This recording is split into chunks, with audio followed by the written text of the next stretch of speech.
Now, when training calisthenics at home, one of the most important pieces of equipment that you need is some sort of pull-up bar. And we have a few options. Now we have the squat rack version like this with its great stability. We have something like this, a portable version with its great portability. We have the roof or wall pull-up bar, which is great for space saving and also stability. Or we have the super cheap and super portable parallel bars. Now when it comes to picking the best one for you, we need to consider lots of factors. Things like your budget, the location, so where you're going to put the bar, your current level, and the skills you're working towards. So today I'm going to go through the different options and how each one of them rates on the common skills, plus the stability and the portability. But let's see which one comes out on top. So let's first rate them for training the muscle up. Now when it comes to the muscle up, we have three main different versions. We have the ring muscle up, the strict or false grip bar muscle up, and then we have the dynamic muscle up. Now most squat racks will have a nice straight bar on the top. I'm not a big fan of the ones that have different shaped bars because that does limit the skills you can do in terms of going over and under the bar. But your biggest restriction when it comes to the squat rack is normally the roof space. I personally can't use this bar for bar muscle ups because I hit my head on the roof. The bar does go up and down a little bit, but not enough for good clearance. Now this one is somewhat portable, so I could take it outside. The downside of taking this one outside is I actually have to take it apart because I can't slide it out or tip it over because of the roof space and the garage door height. However, I can do L-sit muscle ups and I can do front lever muscle ups on rings. And you could do a strict bar muscle up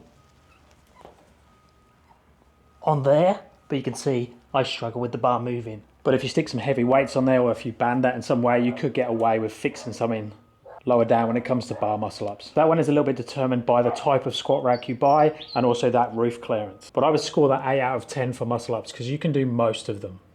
Now the roof or wall pull-up bar is pretty good for muscle ups depending on the height we set it to. Now when I set this one up in my garage, I wanted this mainly to be for rings because I knew I was going to have the other bar options and I wanted to make the attachment point as high as possible, give me enough clearance to the floor so it gives me lots of options for space when it comes to the ring exercises. So I obviously can't do a bar muscle up on here, but if you set a bar down lower that would work well. You do have the restriction is you're set to that height, where there's squat bar gives me a lot more options. But obviously for the ring muscle ups, especially the false grip version, I can do this quite comfortably here and have enough clearance, which works quite well.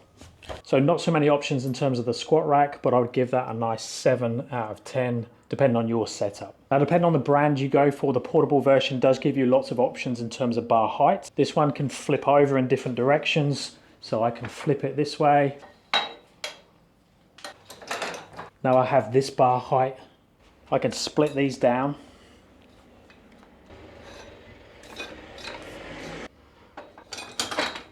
Now I have this height, which works really well when I'm limited by the ceiling and I can do my bar muscle ups with no problem, or I could just take the whole thing and take it outside. But the big limitation there is more stability, especially if you're going to do more of a kipping type muscle up. Now you can put rings on that portable bar as well, so as long as you keep things strict and don't do any dynamic movements on it, I'd rate it the same as the fixed one because of the amount of options you can do. We then have the P-bars. Now these P-bars sometimes come with adjustable heights, but you're more or less limited to one height, and it does sort of restrict you to only a front lever type muscle up. So from this position here,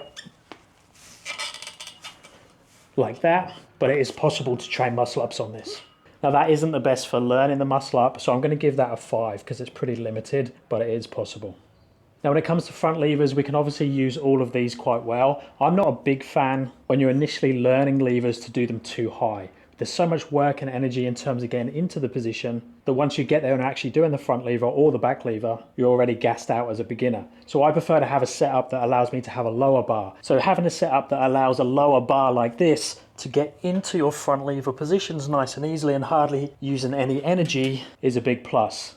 And also the ability to use the higher bar when we want to go into front lever pulls and more dynamic movements, not just the holds. Now the rack does give you lots of confidence because it's nice and stable, especially when passing through to things like back levers. So for front lever training, the squat rack I'm going to give a 10. Now the wall and roof one is a little bit more limited when it comes to just using the bar because you need to have the strength or you need to set up a box or something to be able to pull yourself up into a front lever. But you do have the option if you wanted to set up something lower like the rings, which is much easier to get into when you're starting out. So not as many options as the squat rack, but still pretty good. So I'm going to give that an 8 out of 10. Now the portable version is fantastic for all the front levers because you can change the height, especially with this model, and I love being able to step in to lever positions. But if you are using this one on the highest height, it can feel a bit sketchy going into back lever positions because of the movement. So I'm going to knock it off a couple of points for that, so I'll give it an 8 as well. Now these portable bars are great for front lever. They're just very unstable, so we need to be careful with that. And we are limited with space. You see, if I could try and get into a tuck front lever here, my back is on the floor. So I need to start off in harder progressions, or I could raise up the feet slightly. But that is going to be a little bit less stable and not great for beginners. So I'm going to rate them a 6. Next category is looking at the rings. Now the rings are a fantastic tool for calisthenics. You can progress from really easy exercises all the way to very hard exercises. And your best option with a ring setup is nearly always the highest bar you can have, as long as it's very stable. If you're very strong on the rings, you can get away with instability, but I definitely wouldn't be doing anything dynamic on the rings if the attachment point isn't very strong or sturdy. So that's where the squat rack scores very highly. It's super stable and it's pretty high in terms of the attachment point. However, most people are still going to be doing L-sit type muscle ups because you are still restricted by height. Now, if you have a rack like mine, just make sure that you've got weights on one end, and then you can do exercises when you're leaning back. So things like rows and push-ups work fine as long as you've got enough weight on the other end. So for the squat racks, I'm going to give that an 8 out of 10 because you are limited by height. But for most people, you're not going to run into big problems. Now the ceiling or the wall pull-up bars, as long as they're mounted nice and high, should be really good for rings. You just need to be careful that doing things like skin the cat isn't too close to this wall and that you have enough clearance for that. And you have to be a little bit clever when you do levers or any of the ring exercises where your body's sticking out. That should give you a little bit more clearance than the squat rack, so I'm going to give that a 9 out of 10. Now the portable bars do work for rings as long as you keep the ring directly underneath and you're not doing anything dynamic where you're moving around. So direct down movements, you can do muscle ups and things on here, work fine, but they do get a little bit sketchy when you're at the top, especially if you have some movement. And I definitely wouldn't be doing any ring rows or push-ups when you go this way, because you are going to pull the bar over if you lean back too far. And when it comes to using rings on here, I wouldn't bother. There's not enough clearance and they're just not stable enough. So I give a 4 out of 10 because it is possible on the portable bar, but it's a 0 for the P bars because that's not even worth trying. Now when it comes to chin-ups and pull-ups, obviously these ones are super good. We've got lots of clearance and lots of options. We can go pull-ups, we can go chin-ups. We can even do dynamic movements because of the stability. Exactly the same for the ceiling or the wall-mounted pull-up bar. Apart from if you've mounted it like I have, you can't really do chin-ups and pull-ups on there because you can't get your head above the bar. The portable bar is fine as long as you're not being too dynamic with the movement, but it's really cool because you can have this in the lounge next to the TV while you're doing your chin-ups. Now the P-bars, you can't really do chin-ups. You can do rows on these. When it comes to chin-ups and pull-ups, it really is a no-go on those. So for the squat rack, I'm going to score that a 10. The wall or roof, I'm going to give it a 9 just because you are limited by the one height. Portable, I'll give an 8 because you do have to be a little bit careful with anything dynamic. And the P-bars, I'm going to give another 0. Now for good reason, hanging has become very popular and having the ability to fully hang. So when we're talking about fully hang, ideally my knees wouldn't be bent now, so I'm touching the floor, is really good for us. So the squat rack is good to hang on, but you are limited a little bit by height unless you have a really tall rack or you're very short. Exactly the same for the portable bar. You can do all your variations on here. You can do your single arm hangs, you can do your active passive, you can do your arch and scapular movements. So that's as good as the squat rack, but as long as you install it high enough, this is probably your best option, so the roof or the wall bar. So I'll score that slightly higher. Let's forget about the P-bars, you just can't hang on those. So let's give that one a 10, that one a 9, that one a 9, and that one a 0. So now let's rate them in terms of portability, so how easy are they to move around, and stability, how strong are they or how stable are they.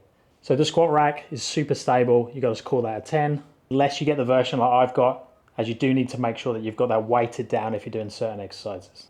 Portability, I'm going to give it a 2. If you've got one like mine, you can move it around, but most squat racks are going to be fixed, so you can't really move them around. Same goes for the wall or the ceiling mount. We've got very stable setup, but in terms of portability, it has to be 0 because you can't move it. Now this one's called portable for a reason because it's super portable. You can move it everywhere, so you need to give that a 10. However, it's not very stable at all, so I'm going to give that a 2. Now the reason I gave that one a 2 is because this one is a 1. It's very unstable.